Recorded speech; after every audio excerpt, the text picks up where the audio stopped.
Добрый вечер, уважаемые коллеги. Большое спасибо за то, что уделили время, остались здесь, посмотрели фильм. Мы начинаем пресс-конференцию. С нами авторы фильма «Influence», «Влияние» Дайана Нил и Ричард Поплок.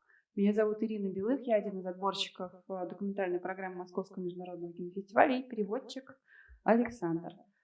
Итак, с вашего позволения, первый вопрос я задам сама, и дальше буду признательна за ваши вопросы. У нас по бокам стоят стойки, вы можете к ним подходить и спрашивать.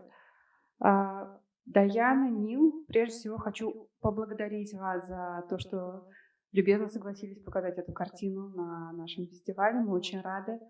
И первый вопрос, он довольно стандартный для всех пресс-конференций. Скажите, пожалуйста, почему такая тема? Почему вас заинтересовал именно этот человек?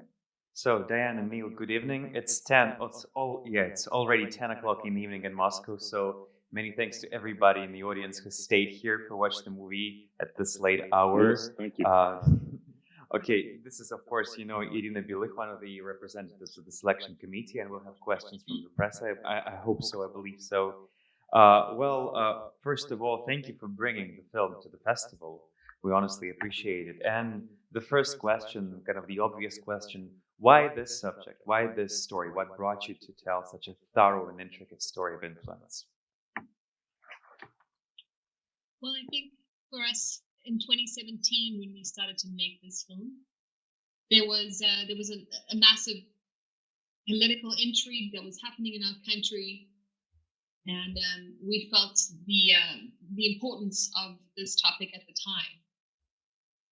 На самом деле так получилось, что мы начали делать фильм в 2017 году, и если вы вспомните, тогда как раз вот была была очень серьезная череда политических скандалов как раз именно в нашей стране после выборов 2016 года. Our president, Jacob Zuma, was involved in a massive political scandal and had been with his financial backers, the Guptas, for several years. And this relationship was exposed in a tranche of emails called the Gupta leaks. И более того, в Южной Африке, как вы знаете, тогдашний президент страны Джейкоб Зума стал центром поразительного коррупционного скандала в связи как раз с утечкой имейлов братьев Гупта, которые были крупнейшими олигархами в стране. И как раз как вы видели в фильме, почти 200 тысяч писем стали достоянием прессы, и эти утечки так и называются, утечки Гупта. In the lead up to these leaks, there was very much a sense in our political and our public discourse of some kind of dark force or a hand guiding the way we were communicating with each other that became more and more aggressive, more and more filled with misunderstandings and hatred in our country. Of course, racism is a big issue, and we were seeing more and more examples of this being weaponized against citizens and journalists as well. Более того, мы стали наблюдать, как в США часть нашего политического дискурса как будто становилась какая-то страшная темная рука, которая ведет коммуникацию таким образом, что коммуникация в социальном дискурсе становится более агрессивной, все больше становится недопонимания. Более того, как вы знаете, и расизм в нашей стране, как и в Южной Африке, это очень серьезная проблема. И мы стали наблюдать все больше и больше, как элементы коммуникации становятся элементами ведения информационной войны. And so when the leaks exposed Bell Pottinger's role, the PR company in London, in our political goings on, Richard and I felt very strongly that it was important to understand the legacy of this company, the other work that they had done, the trajectory of its history in trying to understand why and how it had been allowed to do this for Africa. И когда случились эти утечки, когда обнажилось, что частью скандала является вот это агентство Bell Pottinger, нам стало как раз очень интересно и важно рассказать историю происхождения их работы и того, как же все пришло к той ситуации, которую мы имели на то время.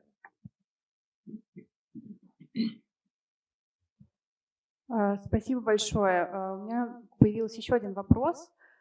Есть такой тезис общеизвестный, что игровое кино моделирует реальность, а документальное кино следует за реальностью. Но, тем не менее, как мы знаем, многие фильмы могут поменять курс событий.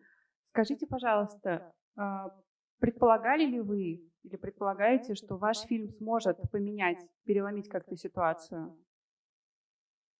There's this, first of all, thank you for such a thorough answer. And the follow-up question, there's this saying that kind of feature films, they model the reality. A doc of cinematography, it more follows the reality. But do you think that the film of yours and the films of such kind can sort of reshape the reality, change it for the best?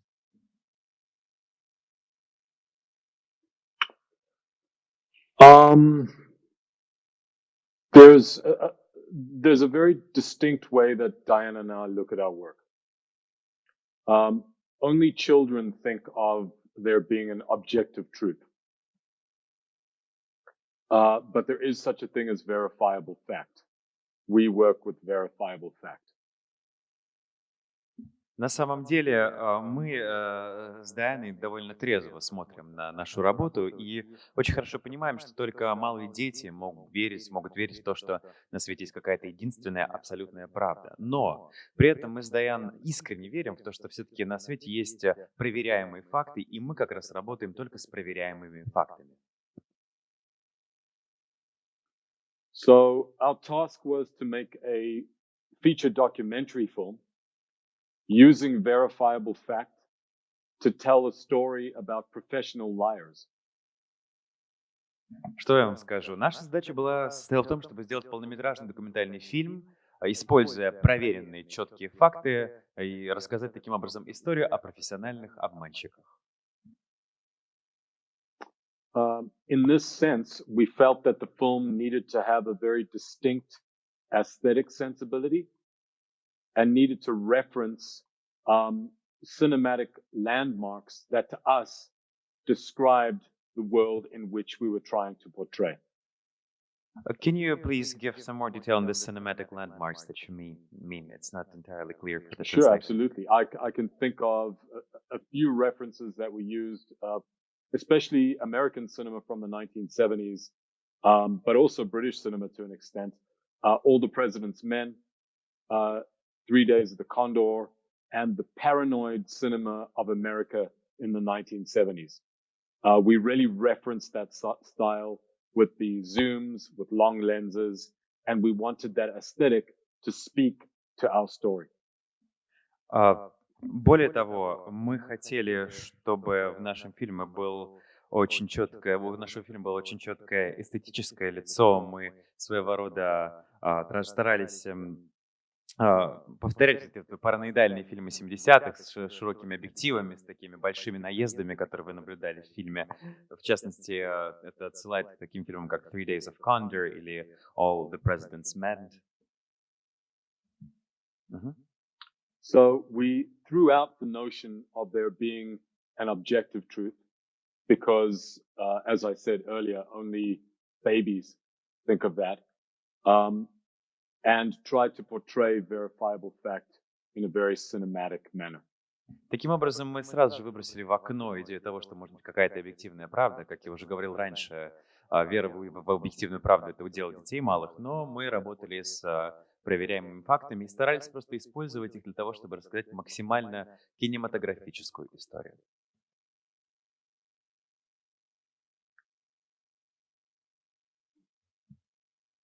Спасибо большое за ответ. Расскажите, пожалуйста, насколько сложно вам было наладить контакт с героем? And again, thank you very much for the answer. Can you please tell more about, quote unquote, working with an actor? How hard was it to kind of get the contact with and establish this rapport and contact with the main character of the film? I think Richard should answer because he was the one who was dispatched. He was the one who was dispatched to London to get Lord Bell, the protagonist's permission to film him. So he should explain. Well, it was a funny story. Oh, sorry.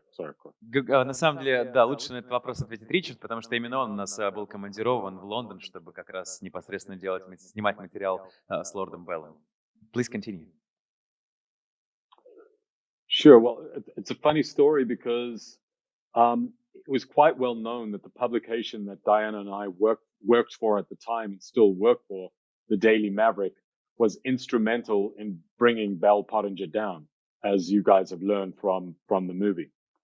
На самом деле занятно, что мы в то время работали на издательстве, ну, вернее, на газету, насколько я понимаю, которая называется Daily Maverick, которая, как вы видели в фильме, являлась одним из тех самых изданий, которое, так сказать, не спровергло Белл Поттинджер. So we had a few leads or clues on how to track Bell down. So Diana said, go to London. So I got on a flight from Johannesburg to London, and I started to methodically track down Bell's contacts so that I would be able to secure a meeting with him, which eventually I did.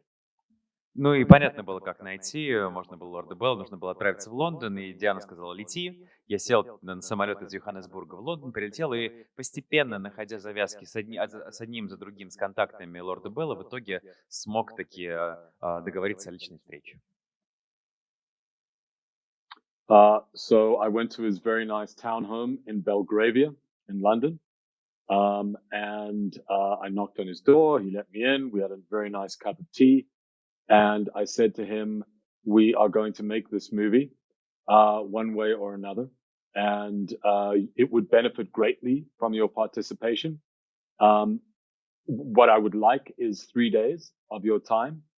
And that is exactly what happened, except he gave us 5 days of his time. И, в принципе, мы отправились, в итоге я отправился в его замечательный дом в районе Белгравия, в Лондоне. Он открыл дверь, предложил чашку чая, оказался, в принципе, милейшим человеком. И я объяснил ему, что так или иначе, в любом случае фильм мы делать будем, и от его непосредственного участия фильм станет только лучше. И все, что мне было нужно, это лишь 3 дня его времени, но в итоге я даже посчастливилось получить 5 дней его времени. We found Tim to be very welcoming, very hospitable, as well as his wife. But of course, it was a difficult process because, as we had explained to him and as we ourselves knew, we were not there to make a hagiography of his life and to create some kind of false narrative around him. We wanted to tell the real story. And so also he smokes 60, 80 cigarettes a day. And so it was... It was an interesting process, and I think we very quickly learned what it is like to be on the other side of a master chess player, a master tactician who's always looking for a way to play the game of cat and mouse with the people across from him. He likes to see what you know and what you don't know, and where he can find the gap. В принципе, как уже было сказано, Тим Белл оказался очень гостеприимным человеком, и жена у него была замечательная. Но была некоторая специфика в процессе. Помимо того, что Тим Белл курил по 60-80 сигарет в день, что как бы не упрощало процесс, он, знаете, нам потребовалось сразу ему объяснить, что мы не собираемся ни демонизировать его, ни рассказывать какую-то выдающуюся рыцарскую историю жизни. Наша главная задача была в том, чтобы рассказать объективную историю, основывающуюся на объективных фактах. И при этом Тим Белл, он же такой все-таки хитрый лис, он как будто такой, знаете, настоящий тактик, шахматный гроссмейстер. Он всегда старается понять, что вы знаете, чего вы не знаете, найти какие-то бреши в вашей обороне.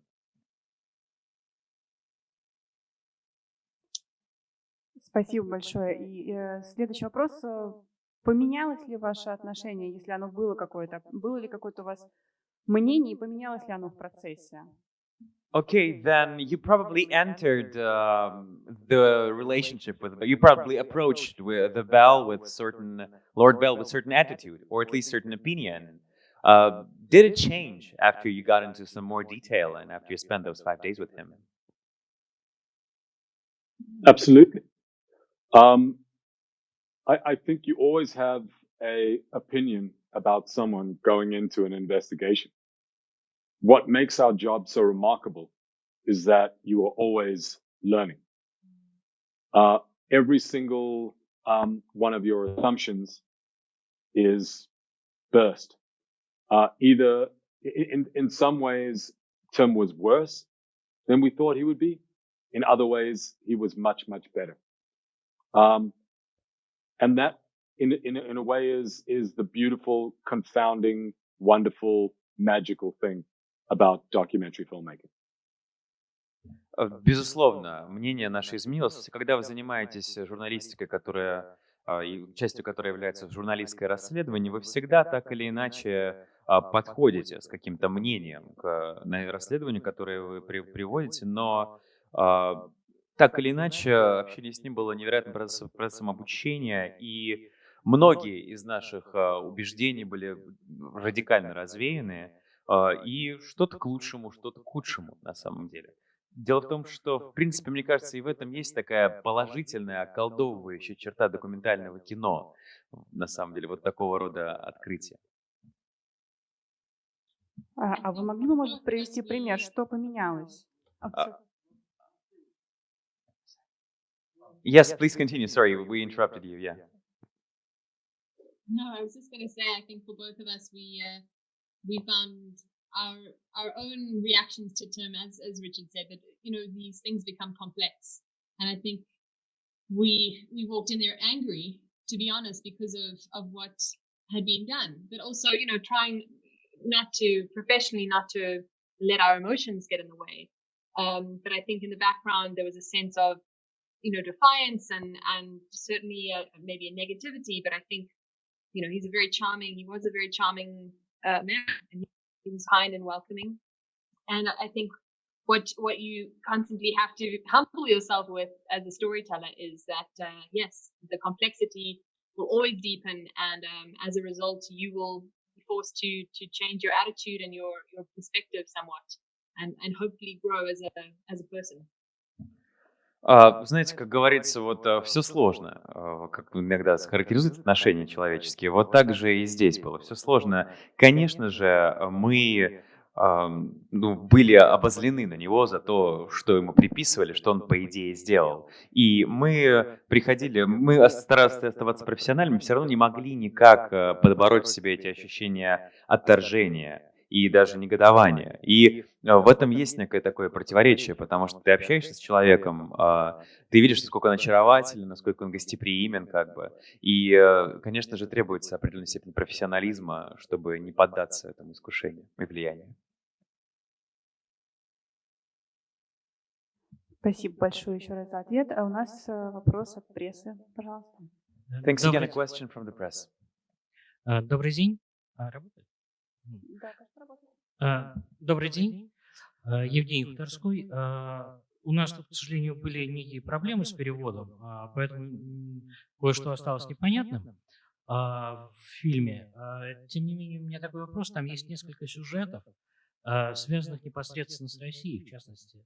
Я имею в виду смерть Литвиненко и историю с малазийским Боингом. Скажите, они были для вас фоном основной истории, да? То есть, вот и здесь они тоже врали.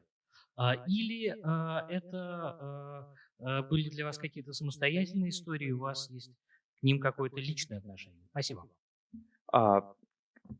Sorry, we actually, there's a notion in the question that there were certain problems with the subtitles. So not all of the parts of the movie fell together, unfortunately. With the Russian subtitles, yeah, it's not your fault, guys. But there is kind of a very couple of very sensitive parts in the film, sensitive to the Russian viewers. Those are about the things happening in London, particularly the Litvinenko death and the Malaysia Boeing.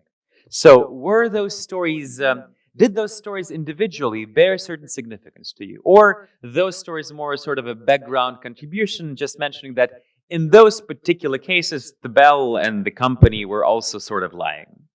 Can you just elaborate on these particular parts of the movie? Sure. What is very important to understand is that Bell worked for many of the oligarchs in exile in London, roughly from the year of 2002 all the way through to basically the end of his career. And his most important client in this respect was Boris Berezovsky.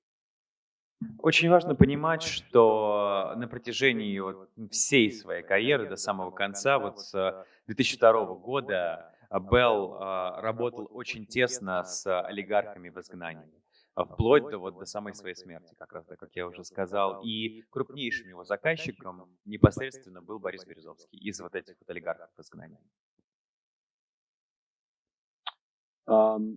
I don't think I need to tell anyone in the journalistic seats that London was where many of the oligarchs went.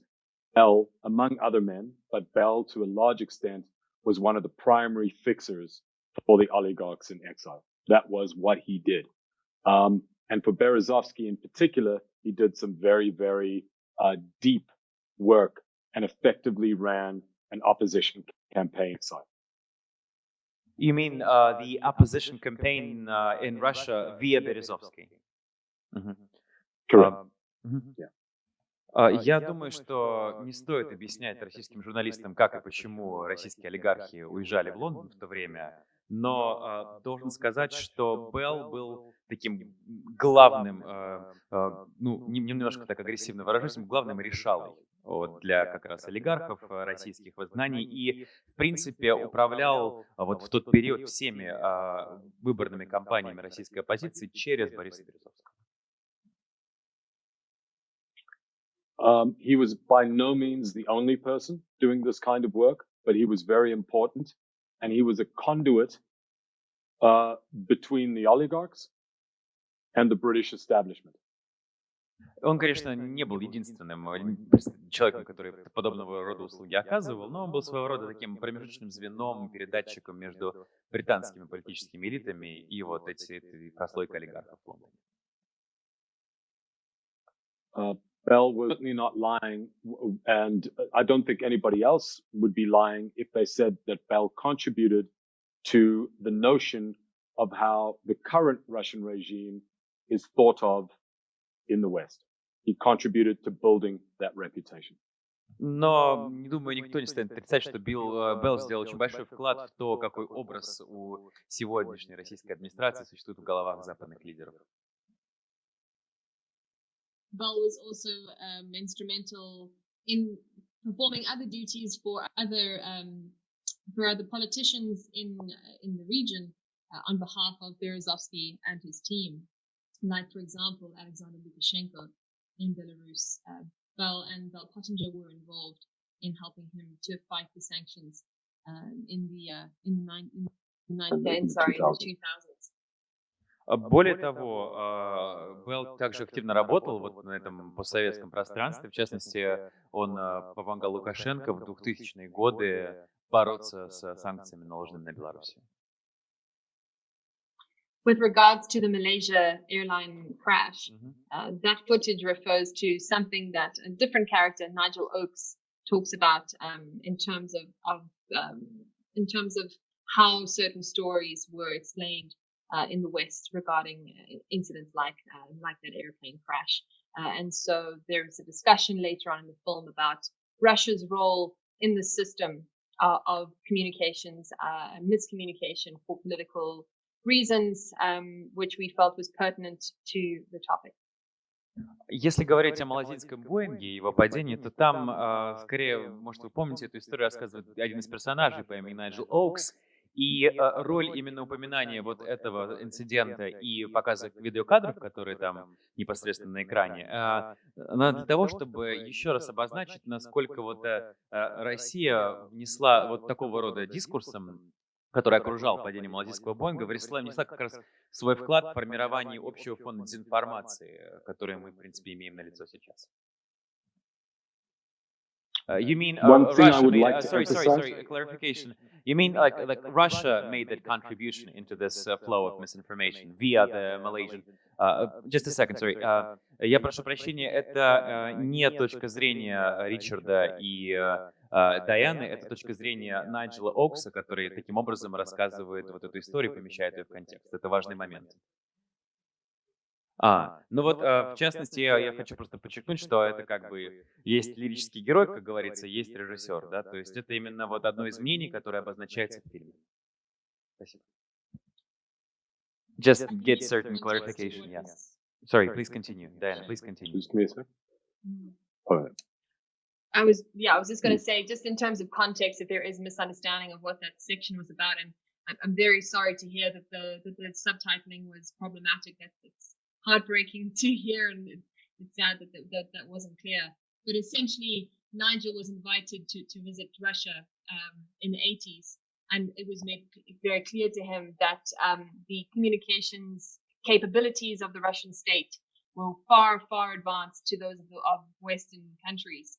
And he was making the point that in because of that and because of that technology and that knowledge, something like a Malaysian air crash could be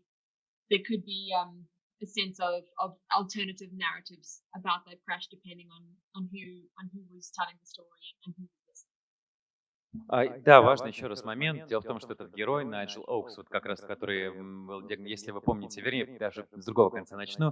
Диана, во-первых, хочется подчеркнуть, что ей очень жаль, что все-таки произошла какая-то неполадка с титрами. Вот этот герой, который был, в частности, может, в конце фильма видели, диагностирован раком, Найджел Оукс, который такой в очках, немножко полный, черноволосый персонаж, именно он как раз рассказывает, вы помните, о том, что в 1985 году его пригласили в Советский Союз, он тогда встретился с отделом пропаганды КГБ. И он, в частности, в фильме так говорит о том, что он был поражен прогрессом русских в этом отношении. Он сказал, что, в частности, в фильме он говорит, что русские опередили Запад на тот момент на 30 лет, вот, в контексте идеологической какой-то вот такой науки. И, в частности, также Найджел проводит параллель между вот этим прогрессом как бы этого отдела пропаганды КГБ еще в 1985 году, были созданы альтернативные нарративы после падения Боинга, молодецкого Боинга. Вот этого самого. One thing I would like to emphasize is that Bell was a pivotal figure in how Russia was perceived in the West over the course of the 2000s and 2010s. I think that part of his history is very, very important to understand.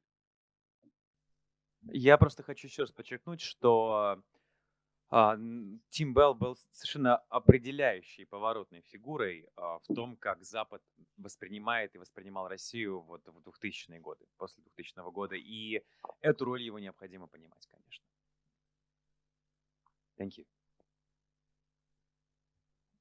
Спасибо большое еще раз за ответ. Я хочу извиниться тоже за проблему с субтитрами и хочу сказать, что на завтра мы запланировали еще один показ для прессы. Титры будут поправлены, и, естественно, на официальном показе тоже все будет уже в порядке. Так что 12:30, 7-й зал. An official apology. We're going to have actually the second press screening tomorrow with the fixed subtitles, and of course, there will be the official. Everything will be fixed. Everybody will be able to see it again. Thank you. That's great. We appreciate that. Да, приносим свои извинения еще раз. Our apologies.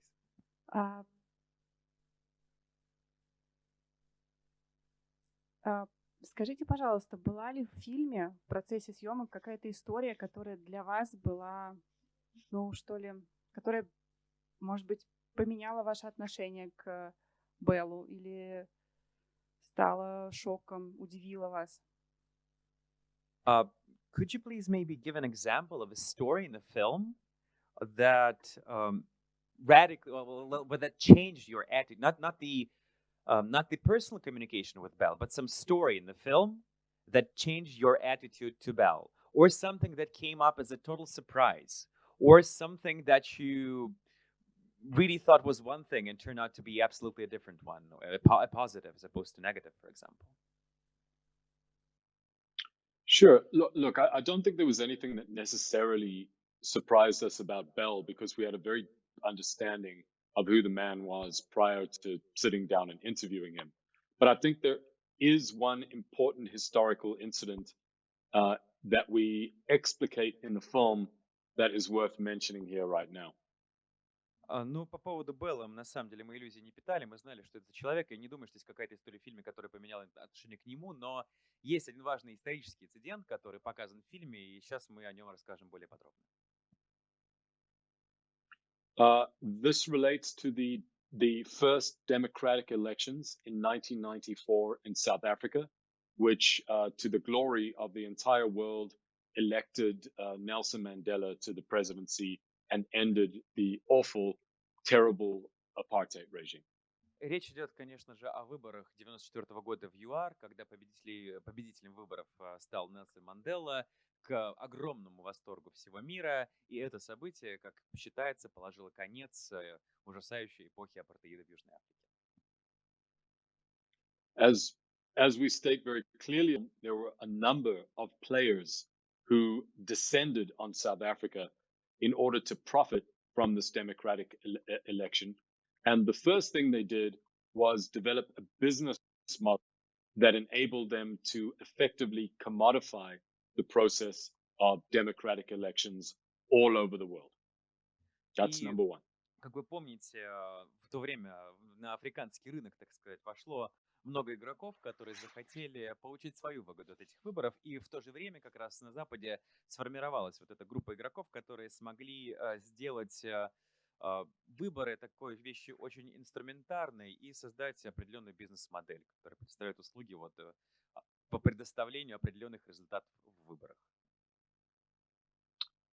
The second and perhaps more important point is that those elections were effectively rigged. In other words, the outcome was, to some greater or lesser extent, decided upon before the election was held. And the result was an outcome that everyone could live with. Но, как вы понимаете, результаты этих выборов были подстроены, не скажу подтасованы, это некорректно, но подстроены, а именно результаты были таковы, о которых договорились все заинтересованные стороны. То есть результаты, по сути, были предопределены. Now, as South Africans, we are taught, we're indoctrinated at how beautiful this rainbow nation moment was, this miracle election was in the history of our country. Но нам And в we Южной are... Африке... Yes, please continue, yes. No, go ahead. Нам-то в Южной Африке рассказывают, что это был совершенно прекрасный, радужный момент освобождения в истории Африки. It's pretty upsetting to hear that, well, there was something a little bit different going on. Но вы представьте наше разочарование, как южноафриканцев, когда мы узнали о том, что на самом деле за сценой происходило все совершенно по-другому. Particularly because Bell was very casual and very cavalier about it. For him, it was just part of the business that he does. And he says he has a very cynical view. In the film, he says this because he's seen too much of the other side. He's used to being the middleman in these types of situations. And it was very interesting to realize that about him, that for him, the democratic process is it's like working in a factory. You know, the factory band is going, and one election comes and goes, and for him, it's all about the contracts and the relationships that can be built. Never mind really who wins and who loses. It doesn't matter as long as the money keeps flowing. И в общении с Беллом, конечно же, было больно видеть, насколько для него это какая-то совершенно обыденная ситуация, настолько как какая-то повседневностью подходил к этой истории и, в общем-то, с цинизмом. И он говорил, что он просто посредник. Для него демократический процесс являлся своего рода фабричным конвейером. Да, вот есть как бы контракты, он их заключает. Кто-то, вот есть выборы, кто-то выиграл, кто-то проиграл, потом будут следующие выборы. I also want to throw in there, this did not make it into the film, but he did do a little bit of work for the Yeltsin campaign in 96. Да, кстати, хочу вбросить такую маленькую информацию о том, что в фильм не вошло, просто он также участвовал в кампании Ельцина 96-го года. Ну, небольшую работу сделал для них, вот так вот, чтобы быть корректным.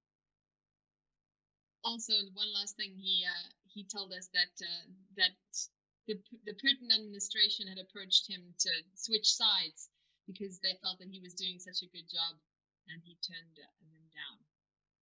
Также, как говорится... And we verified that. So you verify, is it true or not then? Yes, it's true. По проверенным данным, Белл утверждал, что более того, администрация, представители, скажем так, будем корректнее, администрации Путина так или иначе обращались к нему, поскольку заметили, какую замечательную работу он делал для Березовского и российской оппозиции. Так сказать, чтобы он перебежчиком стал. А почему это не вошло в фильм? Why is that not in the movie? No, he... importantly, we were restricted about what Bell could say on screen, because he wasn't very often particularly articulate. And so we had actually cut a much longer Russian version. There was almost, I think, a 15-minute Russian section in the film, but the narrative just couldn't bear it. It was too many. It was just too much stuff. So we had a decision at a certain point: series or feature film. We chose feature film. Very difficult decision. И знаете, решение было непростое, но дело в том, что мы, во-первых, были ограничены тем, что Белл мог сказать в кадре, потому что человек все-таки пожилой, и не всегда просто вот он четко мог сформулировать свои мысли. И на самом деле изначально секция, посвященная России, была гораздо длиннее, она занимала 15 минут в фильме, и нам пришлось просто в итоге принимать решение о том, что мы делаем: многосерийный фильм или все-таки полный метр. Решение было непростое, решили оставить полный метр, поэтому часть России вырезали.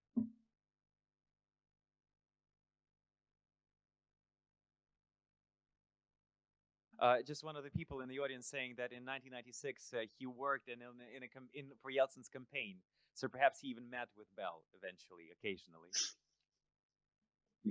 Perhaps. Yeah, Perhaps. probably. Yeah. Могло быть, да. Very likely.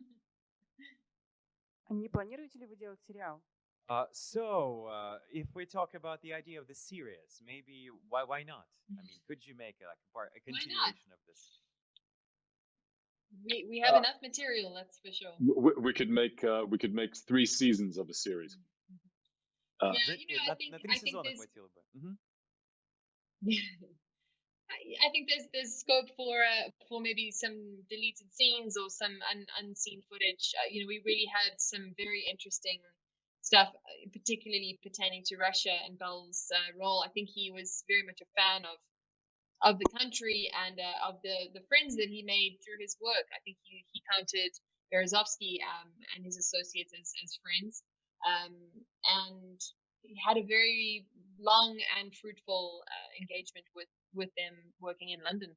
So there's very much to say, and I think it would be great to maybe make another short film. What do you think, Rich? Yeah, maybe. Bell Goes to Слушайте, у Russia. нас материала на 3 сезона хватит, а не на документальный сериал даже. Да, безусловно, есть какой-то потенциал. Здесь есть большой потенциал у удаленных из фильма сцен, и, в принципе, Белл был большим поклонником России как страны и работы с этой страной. Они провели по-настоящему плодотворную работу с Березовским, и, в принципе, можно сказать, что Белл считал Березовского своим другом. В принципе, вот прямо на ходу появилась импровизированная идея сделать короткий метр про Россию на основании включенных сцен. Почему нет? Говорят они друг другу. But in all seriousness, Irina and Sasha, the film had a very specific mandate insofar as we had an agenda. And that was to show how a London-based massive multinational PR agency functions within the ecosystem of globalized, weaponized misinformation. Но на самом деле, при всей серьезности, на самом деле, вернее, все шутки в сторону, да, нужно действительно серьезно сказать, что у фильма была задача, важный мандат. Насколько вообще можно, да, в наши дни рассказывать объективную историю, это то показать, мы хотели показать, как вот эта вот одна компания в Лондоне в нашем новом таком мультинациональном мире может, что она может творить в ситуации, когда коммуникация стала инструментом ведения информационных боевых действий. Yeah, and Bell worked everywhere. If we go to Malaysia, people will say, why didn't you put more Malaysia in it? When we go to South Korea, people say, why wasn't there more South Korea? He worked everywhere, and he did terrible work everywhere. And so there's almost not a country you could go to where somebody could say, I think we played 20 countries, festivals so far. And in any one of those countries, you could say, hey, man, why not us more? И вы знаете, очень важно, что если вы, например, отправитесь в Малайзию, Южную Корею или большое количество других стран, вот также могла бы пресса спросить, а почему вы не добавили больше Малайзии, почему вы не добавили больше Южной Кореи, потому что Белл, он буквально работал повсюду, как минимум 20 стран, вот, где он точно очень-очень активно поработал, и, в общем-то, ну, и делал везде как сказал, вы использовали слово terrible, как бы английское. Это вот, чтобы вы понимали, Иван Грозный по-английски тоже Иван the Terrible. Вот чтобы вы понимали вот степень характеристики работы Белла. Yeah, I just kind of used explain the word terrible in the context comparing to our most vicious Tsar Ivan the Terrible from the 15th century. Number one. Да, спасибо за блестящий перевод, на самом деле. Вопрос, может быть, немного наивный. Вы проделали огромную работу, сделали огромные исследования. На ваш взгляд, возможно ли, что мир когда-нибудь не будет управляться профессиональными лжецами? A naive question, maybe to conclude the press conference. So you made this movie. Do you think that sometimes the world might change so it's not controlled by professional liars? It's a good question. It's one we get every time we show this film. I think that there's a sense that perhaps people would like answers. I think the film makes people feel unsettled and maybe a little bit afraid or a little bit uncertain of the future. We tried to end on a somewhat hopeful note to say that in South Africa, because of the work of opposition politicians, because of the work of journalists and citizens going onto the streets and protesting and making their voices heard, we were able to topple Bell Pottinger and to change our political system. Our president stepped down after 8 months, and there were many other ramifications for the work that was done by journalists and civil society. Вы знаете, каждый раз, когда мы показываем этот фильм, конечно же, люди, которые смотрят этот фильм, очень хотят получить ответы, и в них пробуждается весьма объяснимое волнение касательно будущего. Но мы постарались фильм все-таки закончить на положительной ноте, показывая, что можно было сделать в Южной Африке, где действительно действия оппозиции, действия прессы, действия граждан, которые вышли на улицы и протестовали, помогли дать настоящий отпор Беллу, вплоть до того, что президент был смещен. And so what we wanted to show with this film was that we need to be aware of these forces in our world and what they're doing and why. The people involved, the spin doctors, as we call them in English, and that we need to be vigilant as citizens and to push back against these forces. And certainly, I think that like South Africa, we've seen it again and again. Sometimes it feels as though it's being overwhelmed by the other side, but I think we at least feel that there are still people and there's still ways and institutions that are existing in our societies that help us to understand who we are and what we're fighting against, and to give us the tools to do so. Просто мы, создавая этот фильм, хотели, чтобы люди просто понимали, что существуют эти некоторые темные силы, ну, скажем так, назовем их словом политтехнологи, и по крайней мере, в Южной Африке мы стараемся думать о том, что все-таки есть люди, есть граждане, есть институции, которые, несмотря на существование этой вот темной стороны, как-то все-таки помогают людям понимать, что она есть, и мы, как граждане, должны всячески стремиться понимать ее, знать ее существование и давать ей отпор. Sasha and Irina, I think we live, and we all know this, we live in an age of deep stupidity and deep rage. And those two elements are very, very exploitable. And they're monetizable. Я хочу сказать, что, наверное, вы понимаете, что мы живем в эпоху большой ярости и большой глупости. И оба эти качества в людях можно очень легко эксплуатировать и даже монетизировать. To an extent, we all know how stupid our systems are, and we all know how corrupt they are. And this goes for everywhere in the world. There's nowhere that escapes this. Более того, мы очень хорошо знаем, насколько порой дебильно работают наши системы в наших странах и насколько они коррумпированы. И это касается практически любой страны мира, и избежать от этого не получается. And all we wanted to do was show how one man was able to gain so much power and so much money by riding that wave. И мы хотели просто показать, что один человек, оседлав эту самую волну, смог обрести невероятные деньги и невероятную власть. And if that doesn't make you angry, nothing will. И если уж это не вызывает у вас праведный гнев, я даже не знаю, что может вызвать.